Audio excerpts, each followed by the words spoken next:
Welcome to the Aga Khan Education Board for the United Arab Emirates Special Speaker Series, providing education through inspiration. The Special Speaker Series aims to empower us to think out of the box by providing tools to help become well-rounded individuals and shed light on skills, abilities, and attitudes, mindsets that will assist us throughout our lives. AKEB's special project team has enlisted exceptional global speakers who are experts in their own respective fields and can serve as role models. During our 5-part series over 10 weeks, our topics will build upon each other, leading towards 360-degree development. The speakers will address different topics focused on personal development and engage in a moderated discussion to underscore the value of shared information and insights. Suraya is a software designer and developer based in New York. She is obsessed with consumer products, music, and creative technology. She graduated in 2019 from the University of Southern California with a bachelor's degree from the Jimmy Iovine and Andre Young Academy. Jamil is a recent high school graduate and a TV film actor who's based in Los Angeles. Much of Jamil's inspiration comes from his background in screenwriting and his acting experience on shows including Jimmy Kimmel Live, The Detour on TBS, and Emmy-nominated show Better Things.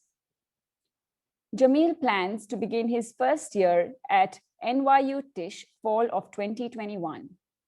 While he is not working, Jamil's a passionate screenwriter, baker, binge watcher, and boxer. They are co-founder of HAGS, a platform for high school students built on top of Snapchat. We are so fortunate to have Suraya and Jamil with us today to talk about entrepreneurship in the new tomorrow, evolving, creating a business in changing times. We will have time for Q&A at the end, so please do put your questions into the Q&A box. On behalf of all of us, we would like to extend a very special thank you to Suraya and Jamil for making time to be here. Now over to you, Suraya and Jamil. Awesome. Amazing. Thank you very much for the intro, Gulnaz, and the whole AKEB team for inviting us. We're very excited. We'll talk through basically the agenda of what we have planned today, but we figured we'd try to make this really conversational and practical, and hopefully it's interesting and helpful to everyone. But like Gulnaz mentioned, I'm Suraya, have background in design and engineering, and this is Jamil, also background in product, acting, screenwriting, etc. So today we figured we would talk about our product, which is the HAGS yearbook, or at least what started as the HAGS yearbook. HAGS means Have a Great Summer. It's an acronym that a lot of students used to write in their friends' yearbooks at the end of the summer, and it'll make sense why we chose that name once we talk about our initial product. And then we figured we'd talk a little bit about fundraising for HAGS and how it became a real company from what started as this really fun sibling quarantine project. And then we figured we'd go into HAGS V2, some of the goals we had for it, but also some of the challenges we faced over the last 6 months, which have been really crazy, and then go into Q&A. So I will hand it off to the next slide. Yes, awesome. Yeah, so again, thank you for having us. We would love to just get right into it and talk about how it all started and what just HAGS is. Basically, about a year ago when coronavirus started to take over and everyone started to go home and there was a stay-at-home order. It was around late March, early April. I was a senior in high school and I came home for quarantine with my mom and dad, who are extremely supportive, and Suraya came home from New York and quarantine, and then came back to live with us. But we were basically just talking about everything I was missing out on my senior year, and I was complaining that I wouldn't get to sign my last yearbook. And so we pretty organically decided to build a digital yearbook based off of Snapchat. And what I mean by that is similar to this other app called YOLO, where they use a pretty viral Snapchat sticker that people can post on their stories saying swipe up to answer this question, swipe up to answer this question for YOLO. And so for HAGS, it was swipe up to sign my yearbook. And it was extremely very much a side project for us, and it was just a fun thing to do during quarantine that we were both passionate about and we were both excited to tackle. But we pulled on Soraya's tech and design experience and my like acting and screenwriting experience, and we kind of cohesively had this balance between her doing tech and design and me just having input in tech and design and learning about tech and design, and then the other way around as well. I, at the time, was balancing it with Zoom high school, but luckily I was a second semester senior, which was a lighter load. So it was really great to just dedicate more time to HAGS. Because I have been acting for about 6 or 7 years, I've had to balance acting and being on set and missing a lot of school with my schoolwork and getting good grades and trying to get into college. So it wasn't anything new in terms of the balance, but it was also extremely eye-opening to how it's different to balance acting with school and HAGS with school. But it was also extremely important for me to do both and to kind of pull on my acting experience when we were approaching ideating on HAGS and kind of fleshing out the idea and what we wanted the vision to be. But yeah, we started spending our days designing, engineering, branding, and building out an ambassador program so that we knew the HAGS brand and app would just spread nationwide. We really wanted to build a positive app for teens, for high schoolers to use because they couldn't sign their yearbooks on campus, and we want it to be extremely useful. And so, yeah, honestly, looking back, it's really crazy because knowing what I do now, and Soraya obviously knew a little more back then, so she knew this, but we had a month to build an app. We had to find a product engineer. We had never really built a full-on app before like this. And we had to launch in June when we started April. So it was a crazy feat that we attempted, but it was important that we didn't think of it that way, because when we thought of it just as a fun side project, that's really what made it flow the way it did, and kind of how we built the final product the way it looks was because it was seen as a fun project rather than a stressful company that we had to make successful. We weren't really focusing on it being successful, because if it failed to us, then I mean, it was just a side project that failed. And so how does that hurt us? If anything, we learn a lot from that. And so we were really lucky to kind of tackle this with a fun mindset and as siblings and with our other co-founder James. And yeah, we're gonna end every slide with just a main learning from that, according to that slide, and we want this to be extremely helpful. So a main learning from that experience, especially from the beginning, was that for me, I had never had any tech background before, but throughout I realized that that didn't matter at all. That if anything, that helped us work better as a team, because we could pull on different experiences and different perspectives for the app. And it was extremely important to be open-minded to doing that, and to not doubting myself because I didn't have any tech experience, but learning from what Soraya's experiences have told her, and also bringing in some insight from entertainment, because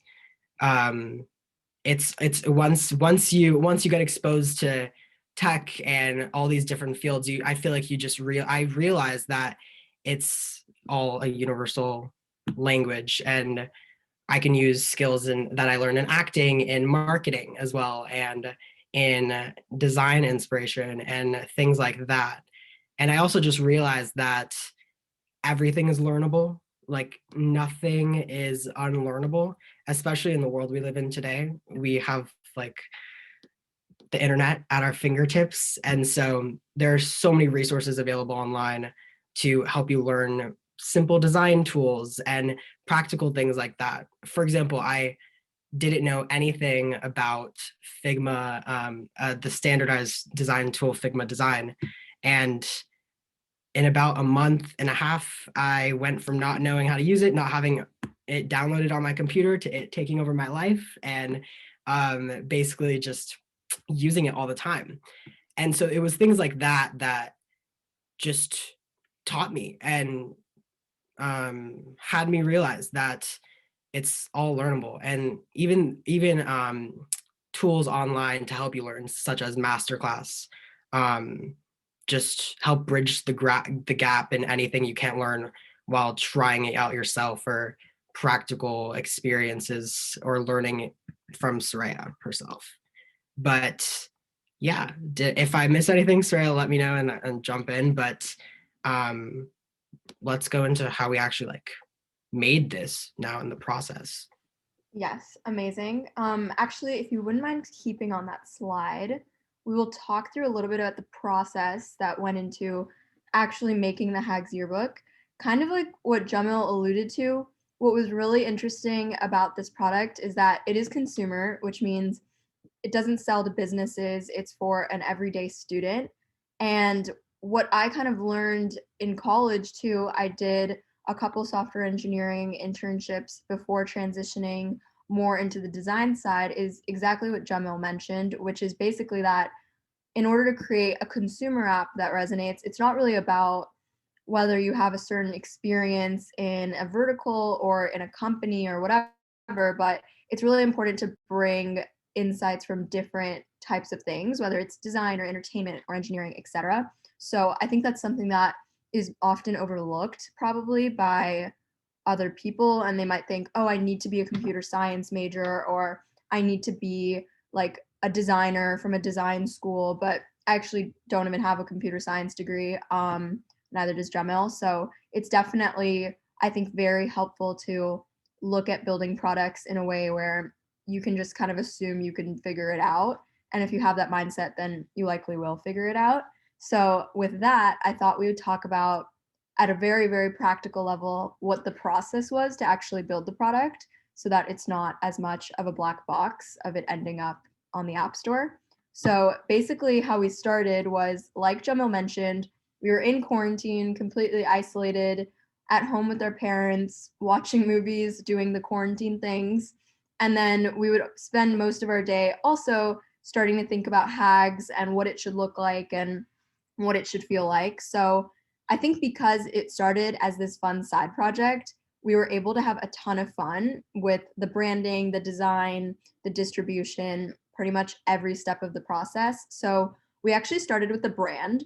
So if you look at the screens, and I'll kind of go through the actual product itself after I go through the process. But if you look at the screens, you can probably tell it doesn't really look like a normal app, has a doodle feel. If after this call you end up wanting to check out HAGS and go to the website at hags.app or check it out on the App Store, you'll kind of see that it definitely has a different brand feel than most products. And that was very intentional. So at the beginning of the kind of product development process, Jamil and I focused on kind of asking ourselves, okay, like what do we want HAGS to feel like? And we realized that because of coronavirus, everyone was in Zoom school. It was kind of sad and awkward. Seniors were missing like a lot of end of year kind of activities that they didn't expect to miss. And everything was so online. And we didn't want the app to feel like something that was just yet another thing that had to be online for students. So we had to be really mindful on like, how can we make this feel as fun as possible and kind of distract people from the fact that everything's online. And something we've learned through design too is that design is really just all about having intention, and that's what makes it really cool. So if you want to build something and you want it to feel a certain way, design is really just the way to test whether or not you can actually get that across. So for us, that meant, can we create a brand that feels chill, maybe even a little nostalgic, fun, and something that feels more like a physical yearbook than an app. And so that's how we ended up with this sort of like doodle yearbook, where your actual signatures look like a book that you can actually swipe and flip through, unlike most apps that you see today. And that actually ended up becoming really important down the line when we actually launched and when we actually kind of like put it through the App Store, which we'll touch on later. So yeah, we started with the brand. It's funny because our logo, which you'll see kind of like eventually, or if you go to the website, you'll kind of see it. It's a very, very simple HAGS in a handwritten font. And we have with like a smiley face that isn't actually smiling. And I think what's so cool about design and technology is that you probably will look at that and think, oh, that probably took 20 seconds to make because it's a handwritten word that's 4 letters and it's just a smiley face that you could kind of draw in 20 seconds. But actually that was like iteration number 102 of logos that we did. And so what's really interesting about design and tech is you don't really see all of the iterations that go through a final design. And I think the reason it's important to know that is because it's kind of important to know that that's normal. Like when you approach something, it's actually very normal to do 100 iterations on it. And something that has been very helpful for us, not just in HAGS, but in even projects past, is kind of normalizing having like really high expectations for a product or doing things with a lot of iteration, because that's how you end up with a really, really good design. So yes, fun fact about the logo, did 100 iterations of different colors and different feels to end up with the logo that looks like we took 30 seconds to make it. So from the brand, we basically started to think about, okay, like how do we actually make this brand? Like if you come up with words like, oh, we want it to feel chill, we want it to feel fun, what does that even mean at a practical level, since that's so high level? So we started to draw visual inspiration from different places. And this goes back to what Jamal was talking about how different sorts of experiences and interests become really, really important. So for example, he and I are both obsessed with Nickelodeon, grew up watching TV shows like Zoe 101, Drake and Josh. Hopefully someone in the audience agrees with this. And all things that aren't really deemed as things that you might expect influencing your work. But that's what's so awesome about building consumer products, is that everything that you're exposed to influences your work because you're building things for real people. And so what we liked about Nickelodeon shows were about how they feel really fun, they feel really animated, they feel chill, and we love those visual qualities. So we made this giant board of just like different screenshots of TV shows we liked and tried to use that to inform what the product would feel like. So that's kind of another thing where you look at the designs and the screen and you're kind of like, I don't see Zoe 101, I don't see Nickelodeon, etc. But when we look at this, you can kind of see, oh yeah, like came up with that orange color because it felt similar to the fun Nickelodeon vibe and things like that. And so I think something to kind of, I guess, dispel or basically a myth is that you kind of come up with the final product right at the beginning as if we like had a vision for what it should look like and that's immediately what we do. But that's definitely not true. So it's much more practical than that. And I think that's something that could be really, really helpful to people, is just thinking of any idea you have as an inherently very practical thing. And so if you have an idea for something, it doesn't have to seem like this big, crazy black box idea. It could just be really practical and be like, okay, like what do we want it to look like? Let's pull a bunch of Google images, see what it should look like, see if we can create an app that feels that way. So that was kind of the branding process that really informed both the product design and then also the distribution, which Gemma will go into later. And so from there, from the branding, we went into the actual app design, which we were prepared for because we had this awesome kind of brand feel. So at this point, we knew we wanted it to feel fun, we want it to feel chill, we want it to feel cool. So how do we actually make that into an app? And we also realized, like Gemma kind of alluded to, we needed an extra person because we had a month and a half to build this. which is really crazy in hindsight, because for reference, usually you spend months building a product, you spend at least a month testing the product, but for some reason, our team gets into these situations where we build a product in a month, we don't really test it, and then we launch it. Probably not for the best, but that's just what's happened to us. And with the yearbook especially, we had to launch it because yearbooks are really only useful in the summer, so we really had no choice to push it. So we actually recruited a person named James, who's now one of our closest friends, and his name is James Dale. He's our third co-founder. He's based out of Melbourne, and he's a phenomenal iOS engineer. He and I both interned at Apple together in college, and he kind of joined as our lead engineer. And so Jamil, James, and I then were basically able to spend a month really like actually engineering the product and actually designing what it would look like, using tools like Figma, which is an amazing design tool that it's really easy for anyone to get started with. You can even get started with it for notes or anything you do in your normal life. It doesn't need to be app design. I now use it for Google Documents that I send to our investors, which they don't love, but they have all learned to use Figma because of us, which is really funny. And so, yeah, then we basically spent a month on the design and the actual app development.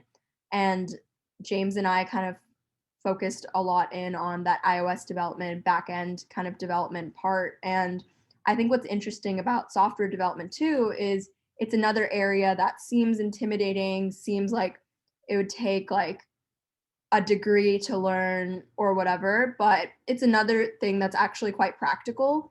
And there's a lot of resources online that also we can always follow up with different specific links to things. But what's amazing about it is there's a lot of resources online to really just start building an app. And so I think the best piece of advice when it comes to like actual product development would just be to start something, because that's just how it ends up getting built, and then it allows you not to underestimate it.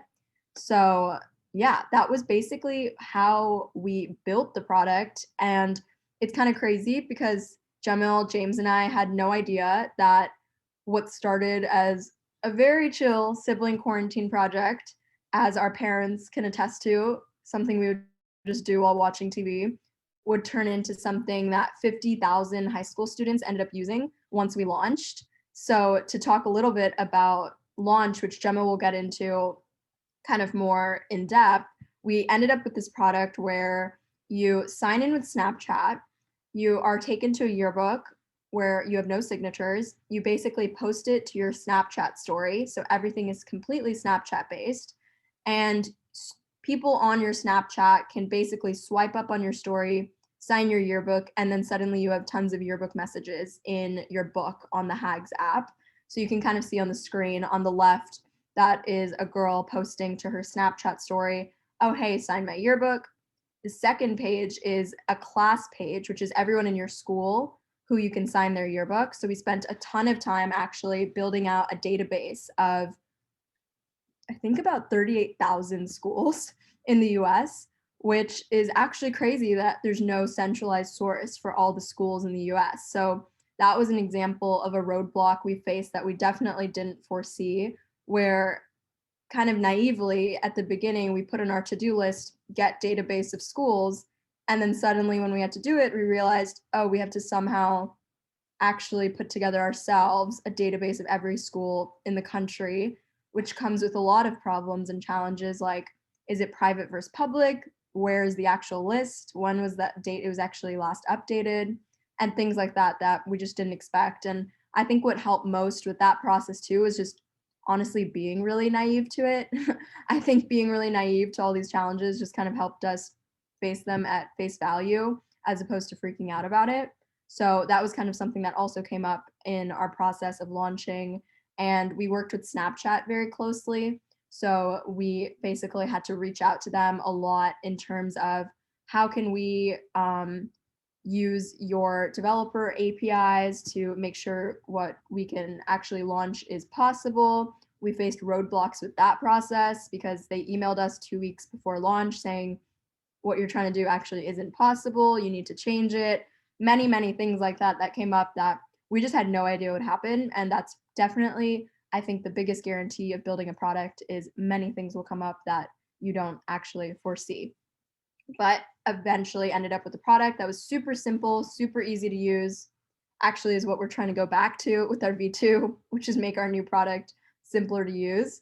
But it definitely was a super rewarding experience to just build the yearbook extremely quick. So with that, I will pass it to Jamil to speak about our amazing ambassador program. Yes, like Soraya mentioned before about distribution, we knew that distribution was so important for an app like this, any social app. And so we wanted to really be in touch with our market, like high schoolers. And so we started out building an ambassador program, and I recruited one of my good friends, Phoebe, because I knew that it was super important to have multiple networks to pull on to find high schoolers who are interested. And I knew I couldn't just use my friends at school because it would only stay at my school. So we used Instagram to we completely used Instagram to just DM. I basically DM'd all of my followers who were in high school, all of my friends' followers. We put together a pitch about basically what we were building, and we wanted to give them a vibe of the brand and how it's fun, easy, and nostalgic, and that's really our goal with it. And so, and it's useful to them because most of them were seniors in high school at the time. And since it's their last year, they were interested in something like this. But we really wanted to make it personalized for the users. And so basically, before I get into any more about ambassadors, the role of an ambassador, it was to post on their Instagram story twice, once a few weeks before launch and once on the day of launch, and then to use the app. But basically their posts, which you can see in the slides, are just promoting the app and why they promote the app sometimes, and just their personalized message along with some essential details we had them include. But Phoebe and I basically reached out to a ton of people every single day. We got around 200 ambassadors, some who were also influencers. And so we really approached it on a person by person basis. Though we did have a standardized pitch to pulled up, we did it based on, hey, if they would get excited if they were on like the app store screenshots, or like if they were excited that this person was involved. And so we really did it on a person by person basis, just so they would get on board and to get them really excited by the brand. That was our main goal. And so we got a little creative with it too. We ended up making a 2-tier program where there are regional ambassadors and regular ambassadors. And so regular ambassadors do what I described, but we started to notice that some of them were really eager about it, and that was great. And so we ended up building out a regional ambassador program as well. And so we promoted some of the regular ambassadors throughout the country to regional ambassadors, to where they would have to find ambassadors as well in their area and meet with Soraya and I, and as well as Phoebe. And we would sort of get them recruited and onboarded and excited. But we found that was really helpful, especially as it got later, because there's only so much you can use in your network. But again, I can't stress enough how thankful I am that I did have a high school network, and that I even if I didn't have a high school network and I followed one person from high school, I DM'd most of my friends' followers about it. And so we really wanted to get the word out there as much as we could in a very non-forced kind of way. But we also worked with other Instagram accounts that were 2024 accounts, which were pretty new because of the coronavirus. But basically what they was colleges were putting up 2024 Instagram accounts for incoming freshmen. And so we DM'd a lot of these accounts, which had incoming freshmen following it from all over the country. to post about HAGS when launch would come around, and we would design the story for them and give everything to them. And we really pitched it as like, it makes sense for your Instagram account to promote this because you do have a high school audience. And a lot of them did. NYU did, USC, LMU, a lot of American universities ended up doing it, which was really great to see because we saw a lot of users come into the main Instagram account from there.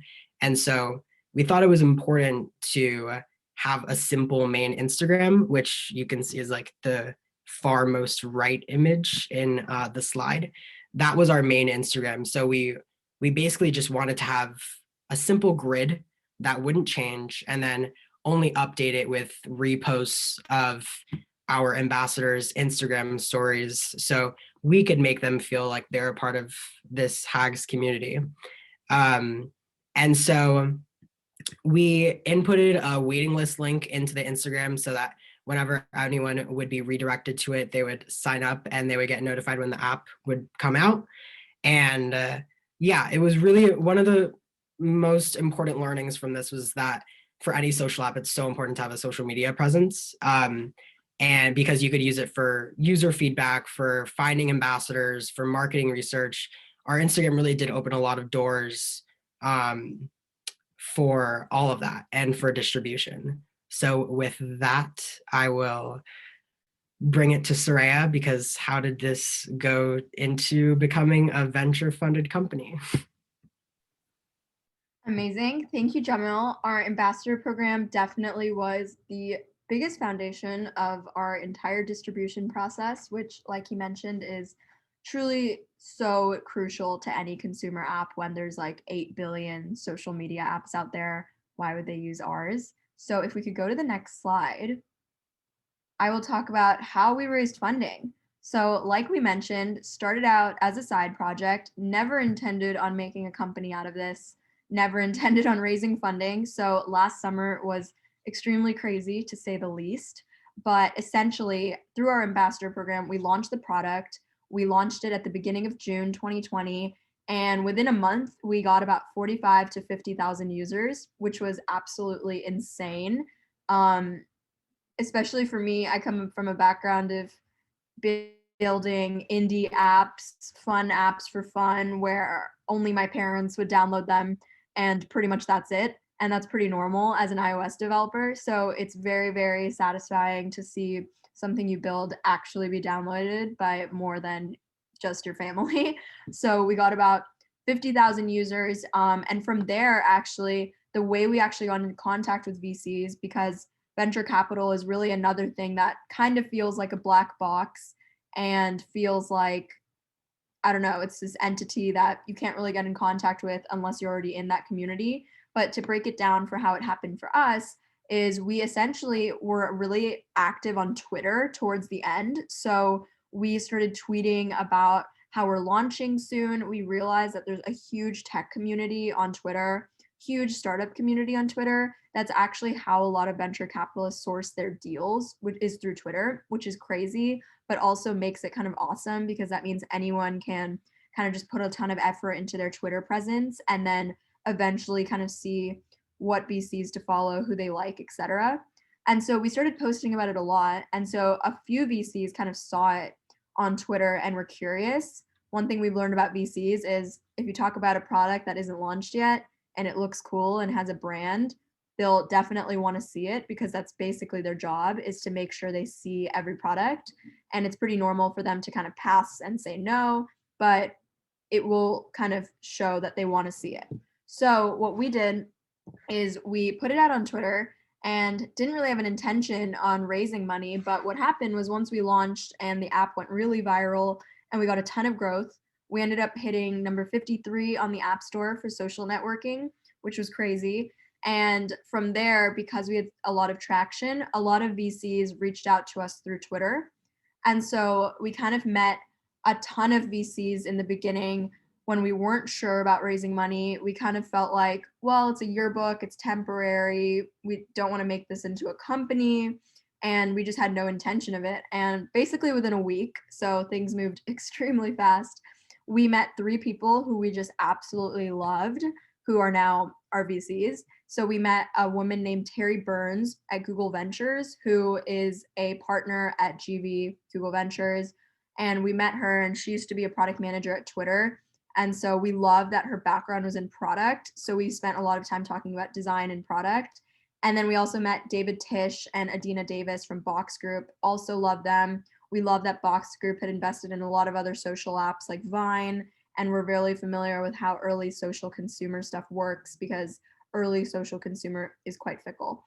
So they were very down with us kind of being extremely early, extremely experimental, and we ended up closing our funding round within a week, which was absurdly fast. But as we've learned since, the market is really crazy right now for consumer. It kind of comes in waves. And so we had actually pretty good timing on our side. And then if there's any questions that are more specific about venture capital stuff, feel free to just put them in the QA box, and I can always touch on them once we do Q&A.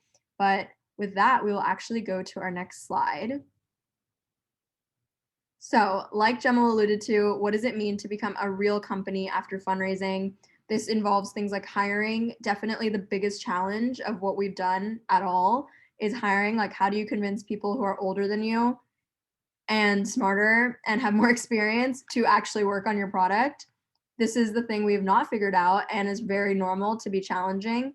But some of the people we have hired are amazing. So now our team is fully remote, and we started fully remote. So now we have people based out of Australia, like James, who I mentioned is our third co-founder, as well as Mazen, who's our iOS engineer. And we actually have additional people in Nigeria, Sweden, Poland, and then of course, Los Angeles. So in Nigeria, Sweden, and Poland, we have engineering. And then in Los Angeles, we have, of course, besides Jamil, we have about 10 to 15 high school interns who we meet with and talk to on the daily, who are helping us launch at their school. So that's really cool. And then we kind of had to transition our mindset. You know, like, I've always been used to quick sprint products that you build and you launch and kind of call it a day. But this is much different, because we're thinking in terms of months and years, and actually what does it mean to figure out a new product. So really the learning from the past 6 months of being a real company is to normalize things that aren't normal. So Jamal and I kind of have gotten used to doing things that aren't really normal, like building a company completely remotely for the first time, hiring people from all around the world that we meet online, trying products that we have no idea if anyone will even download, being stressed out pretty much all the time, which we've gotten used to, and just like learning how to have hard conversations too, like work with the team, make sure things are moving along, things like that. And there are a lot of parts of that that didn't go well at all. Like, we've had so many things that went terrible.